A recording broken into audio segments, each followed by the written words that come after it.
Katsotaan huhtikuun loppupuolen uusia kukkijoita pääkaupunkiseudulla tänä vuonna. Tässä on nyt tiedossa aika pitkä lista lajeja lueteltuna, eli jos lähinnä yhteenvetotilanteesta kiinnostaa, niin sitten kannattaa hypätä tässä videossa 10 minuuttia eteenpäin.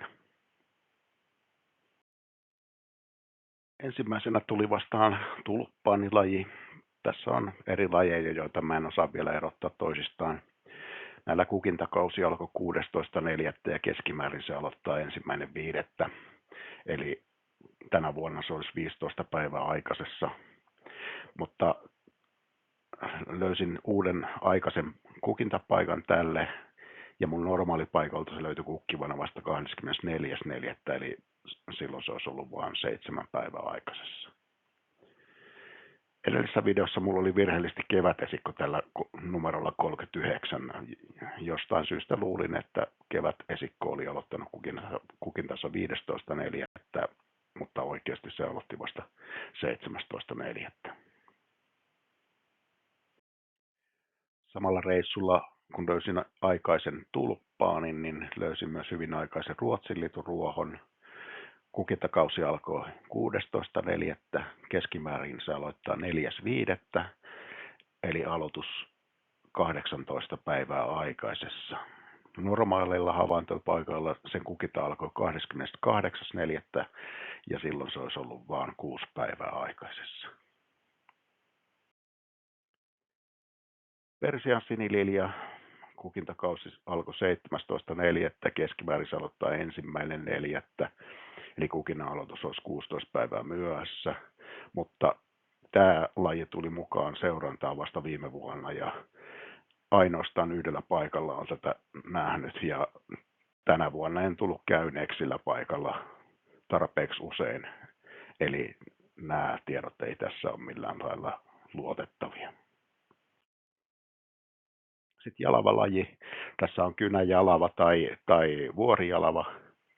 Kukintakausi alkoi 17.4. Keskimäärin se aloittaa 24. eli tänä vuonna 3 päivää aikaisessa.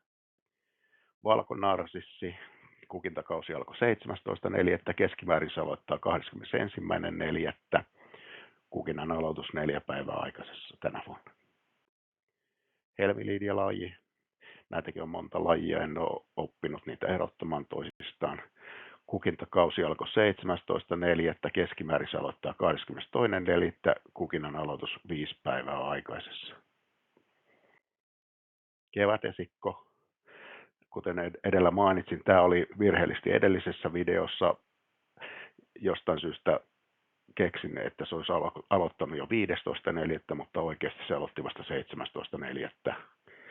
Keskimääräinen aloitus sillä on 26.4. eli tänä vuonna se olisi 9 päivää aikaisessa. Hentolituruoho kukintakausi alkoi 17.4. Keskimäärin se aloittaa 26.4. Kukinnan aloitus 9 päivää aikaisessa. Lamoherukka kukintakausi alkoi 17.4. Keskimääräinen aloitus on 28.4. ja tänä vuonna se olisi sitten 11 päivää aikaisessa. Keto-orvokki kukintakausi alkoi 17.4. Keskimäärin se aloittaa 28.4. eli 11 päivää aikaisessa. Pelto-orvokki kukintakausi alkoi 17.4. Keskimäärin se aloittaa 1.5. eli tänä vuonna 14 päivää aikaisessa. Vuorenkilpilaji, näitäkin on monta lajia, enkä niitä osaa erottaa toisistaan vielä. Kukintakausi alkoi 18.4. Keskimäärin se aloittaa 29.4. ja kukinnan aloitus olisi 11 päivää aikaisessa tänä vuonna. Mäkilitukka kukintakausi alkoi 19.4. Keskimäärin se aloittaa 22.4. ja kukinnan aloitus 3 päivää aikaisessa. Talvioita on eri lajeja, joita mä en osaa erottaa toisistaan. Niiden kukintakausi alkoi 19.4. Keskimäärin se aloittaa 1.5. ja kukinnan aloitus tänä vuonna 12 päivää aikaisessa. Pariksen Marjala kukintakausi alkoi 19.4. keskimäärin se aloittaa 14.5. ja kukinnan aloitus tänä vuonna olisi 24 päivää aikaisessa, mutta mun aiempien vuosien havainnot tästä on hyvin huonoja, joten nämä tiedot ei ole kovin luotettavia tässä. Onnenpensaita on eri lajeja, joita en osaa vielä erottaa toisistaan. Niillä kukintakausi alkoi 24. ja keskimäärin se aloittaa 22.4. eli 2 päivää aikaisessa tänä vuonna.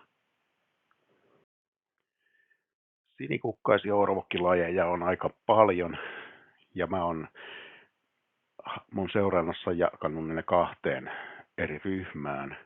Toinen on semmoiset pienikukkaiset, kuten suo-orvokki, ja tässä on kyseessä tämmöiset vähän isokukkaisemmat, kuten metsäorvokki ja aho-orvokki. Näillä kukintakausi alkoi 24. Keskimäärin aloitus on 8.5. ja tänä vuonna kukinnan aloitus on 18 päivää aikaisessa, joka on yllättävän aikainen, mutta mulla on kyllä suhteellisen hyvät havainnot tästä lajista, että täytyy ehkä katsoa niitä tarkemmin myöhemmin. Lehtikuusilaji, tässäkin on eri lajeja, joita en osaa erottaa toisistaan. Kukintakausi alkoi 21.4. Keskimäärin se aloittaa 28.4. Kukinnan aloitus 7 päivää aikaisessa. Maahumala kukintakausi alkoi 21.4. Keskimäärin se aloittaa 8.5. ja kukinnan aloitus on 17 päivää aikaisessa.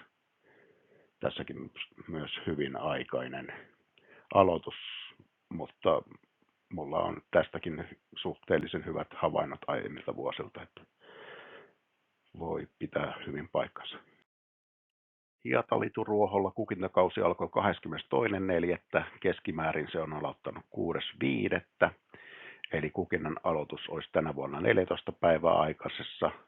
Tosi mulla on vain yksi havaintopaikka, jossa mä oon tätä havainnollut ja nyt muutaman viime vuoden aikana mä oon käynyt useammin siellä paikalla kuin aikaisempina vuosina, mikä tarkoittaa sitä, että tämä mun keskimääräinen aloituspäivä on luultavasti liian myöhäinen. Sormisara kukintakausi alkoi 23.4. Keskimäärin se aloittaa 22.4. ja kukinnan aloitus 1 päivän myöhässä. Taikinamarilla kukintakausi alkoi 23.4. ja keskimäärin se aloittaa 1.5.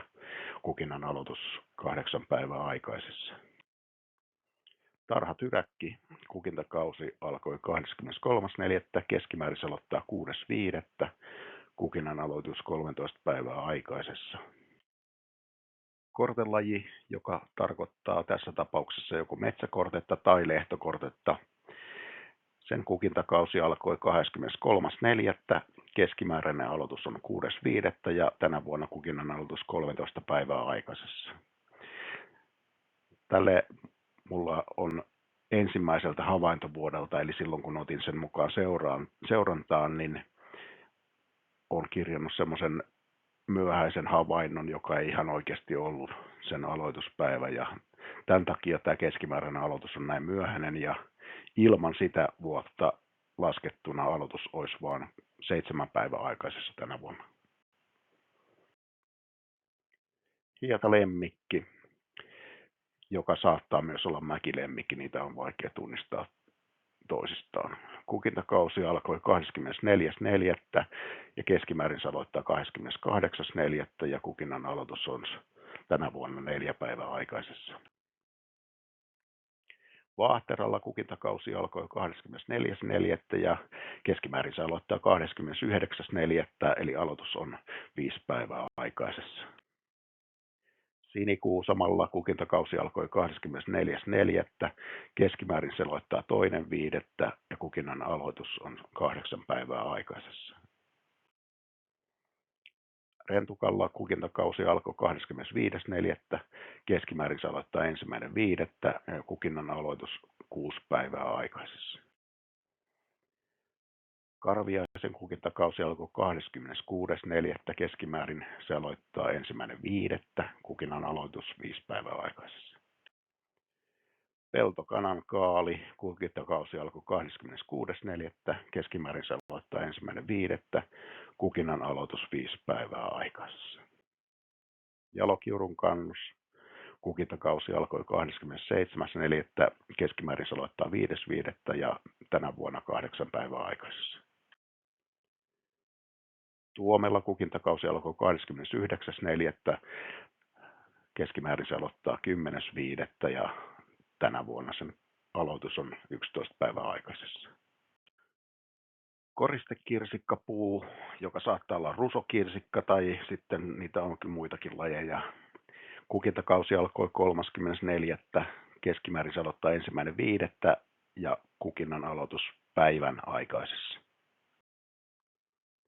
Ahomansikalla kukintakausi alkoi 34. keskimäärin se aloittaa 10.5. ja kukinnan aloitus tänä vuonna 10 päivää aikaisessa. Kevättähtimellä kukintakausi alkoi 34. keskimäärin se aloittaa 11.5. ja kukinnan aloitus 11 päivää aikaisessa tänä vuonna. Siinä oli huhtikuun loppupuolen uudet kukkijat. Ja tässä sitten yhteenveto kukinnan aikaisuudesta. Vaaka-akselilla on kukinnan aloituspäivä tänä vuonna ja pystyakselilla sitten kuinka aikainen tai myöhäinen se kukinta on.